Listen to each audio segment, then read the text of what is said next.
పెద్దవాళ్లంటే జగన్కు ఏమాత్రం గౌరవం లేదని మంత్రి సంధ్యారాణి విమర్శించారు. మంగళగిరిలోని టీడీపీ పార్టీ ఆఫీసులో నిర్వహించిన మీడియా సమావేశంలో ఆమె మాట్లాడారు. జగన్ ఏం మాట్లాడుతున్నారో ఆయనకైనా అర్థమవుతోందా?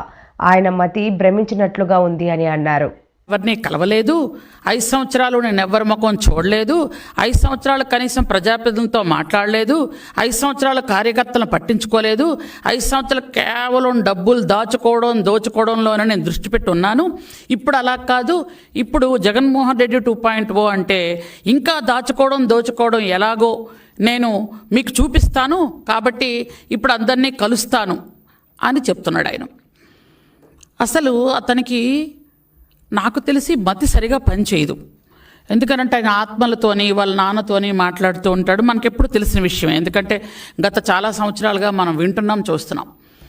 అయితే ఆయనకి ఏంటంటే 4 సార్లు ముఖ్యమంత్రి చేసిన అభివృద్ధి సంక్షేమాన్ని 2 కళ్ళు ముందుకు తీసుకెళ్తున్న పరిపాలనా దక్షుడిగా పేరు పొందిన శ్రీ గౌరవ ముఖ్యమంత్రి వర్యులు నారా చంద్రబాబు నాయుడు గారిని విమర్శిస్తున్నాను అని కూడా ఒంటి మీద తెలివి లేకుండా మతి భ్రమించి మాట్లాడుతున్న ఒక మనిషి, మానసికంగా పూర్తిగా జబ్బు పడిపోయిన మనిషి గురించి మాట్లాడాలంటే నాకు జాలేస్తుంది. యాక్చువల్గా అసలు ఏమని మాట్లాడాలి అర్థం అవడం లేదు. ఎందుకనంటే ఆ పాపం ఆ మందులు పనిచేయడం లేదేమో నాకు చిన్న అనుమానం కూడా ఉంది. లండన్లో తెచ్చుకునే మందులు పనిచేయడం లేదు. పోనీ సరే, ఇంక వేరే హాస్పిటల్కి వెళ్ళాలంటే డబ్బులు లేవేమో, కానీ నేను ఒక పని అయితే చేయగలుగుతాను. ఆయన కోసం రికమెండ్ చేసి సీఎం రిలీఫ్ ఫండ్ నుంచి కొంత డబ్బులు ఇప్పించే ఏర్పాటు చేస్తాను.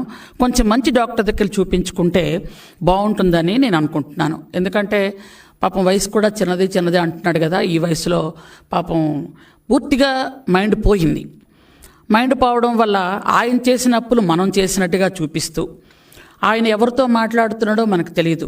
ఎందుకంటే ఆయనకి యాక్చువల్గా పెద్దలంటే గౌరవం ఉంటుందని మనం ఎప్పుడు అనుకోవడానికి కూడా లేదు.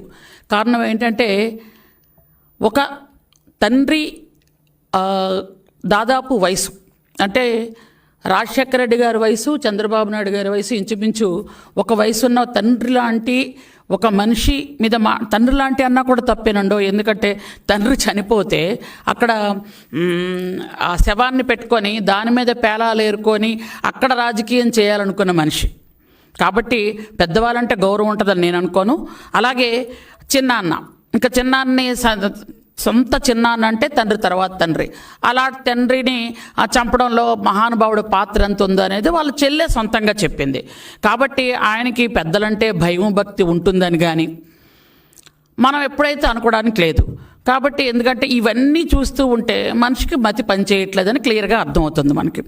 ఎందుకనంటే ఏప్రిల్ మేలలో 20,000 కోట్ల రూపాయలని అప్పు చేసినటువంటి ఈ పెద్ద మనిషి అప్పు చేసిన వెంటనే ఎలక్షన్ వచ్చేసింది. ఆ డబ్బులు ఏం చేశారయ్యా మీరు? ఎవరికి పంచారు? తాడేపల్లి కొంపలో వేశారా? తాడేపల్లి కొంప కట్టారా? మీరు యాక్చువల్గా చెప్పాలంటే ఆంధ్రప్రదేశ్లో ఉన్నటువంటి డబ్బంతా గత 5 సంవత్సరాల్లో దాదాపు 20 సంవత్సరాలని ఆంధ్రప్రదేశ్ నెట్టేసి మీరు చేస్తున్న పనేంటి? తాడేపల్లి ప్యాలెస్ కట్టుకోవడం, ప్యాలెస్ చుట్టూ కంచేసుకున్నట్టు పెద్ద పెద్ద గోడలు కట్టుకోవడం, ఎగ్ పఫ్ఫులు తినేయటం, కోట్లాది రూపాయలు ఖర్చు పెట్టి మీరు ఏసీలు వేసుకోవడం, కోట్లాది రూపాయలు ఖర్చు పెట్టి మీ ఇంటికి రోడ్డు వేసుకోవడం. ఇది తప్ప ఏం పని చేశారు చెప్పండి?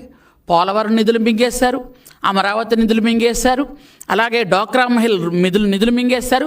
చివరికి చిన్న గ్రామ పంచాయతీ గ్రామ సచివాలయాల నిధులు కూడా మింగేశారు.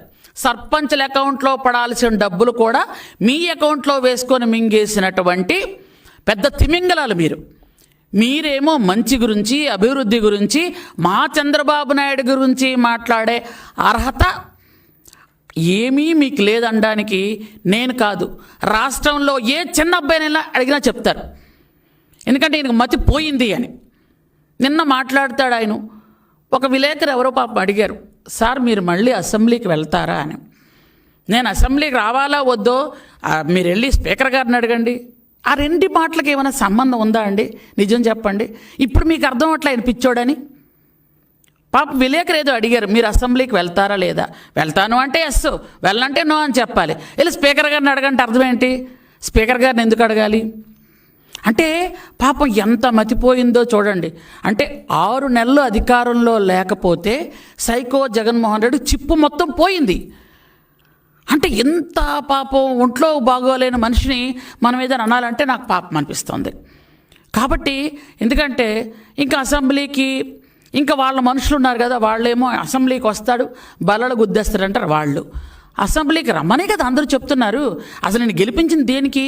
11 సీట్లు ఇచ్చి బయటకు తోసేసిన ప్రజలు ఆ 11 మందిని అసెంబ్లీకి రమ్మనే చెప్తున్నారు. గెలిచిన తర్వాత అసెంబ్లీకి ప్రతి ఎమ్మెల్యే వెళ్ళాలి అనేది అది విధి నిర్వహణ చేయాల్సినటువంటి బాధ్యత. అక్కడున్న ప్రజలు 2 లక్షల మంది దాదాపు ఉంటారు అసెంబ్లీలో. వాళ్ళు వచ్చి వాళ్ళ కష్టం సుఖం ఇక్కడ చెప్పాలి, నియోజకవర్గానికి అభివృద్ధికి నిధులు తీసుకువెళ్ళాలి అని అంటే ఖచ్చితంగా అసెంబ్లీకి వచ్చి మంచి చెడ్డ మాట్లాడాలి. మీరు మాట్లాడినప్పుడు మీకు పదవులు ఎందుకు రాజీనామా చేసేయండి. దానికి ఎందుకు మరి ఇంకా స్పీకర్ని అడగండి, లేదా మంత్రిని అడగండి, ముఖ్యమంత్రిని అడగండి. ఇదేంటిది? అంటే మీకు 11 సీట్లు రావటమే గొప్ప ఈసారికి. ఎందుకంటే పంగనామాలు పెట్టారు అందరికీ. ఒక పంగనామం పోయింది, 2 పంగనామాలు మీకు మిగిలాయి. 151 సీట్లు సంపాదించామని విర్రవీగారు. 5లో ఉన్న మధ్యలో ఉన్న 5 పంచభూతాలు ఆవిరైపోయి మీకు ఆ 11 మిగిలాయి. ఎందుకనంటే మనిషిని ఎప్పుడు కూడా భూమి మీద కాలుండాలి. అవి లేకుండా ఇష్టానుసారంగా మాట్లాడి, ఇష్టానుసారంగా ఆడవాళ్ళని దూషించి, ఆడవాళ్ళని ఎంత దారుణంగా 5 సంవత్సరాలు మీరు ఆడవాళ్ళతో బిహేవ్ చేశారు.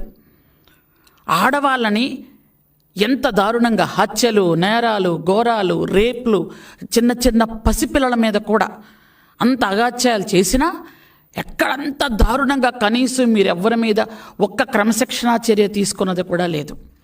చంపేసి డోర్ డెలివరీ చేసిన ఎమ్మెల్సీని పక్కన పెట్టుకునే తిరుగుతారు. పొడి చేసి వెళ్ళినటువంటి కార్యకర్తలు మీ పక్కనుంటే వాళ్ళని పట్టుకొని మీరు మీటింగులు చేస్తారు. ఇట్లాంటి స్వభావం ఉన్న మీరు, సొంత తల్లిని చెల్లిని బయటికి నెట్టేసిన మీరు ఈరోజు నీతులు చెప్తున్నారు. అంటే ఆ నీతుల్ని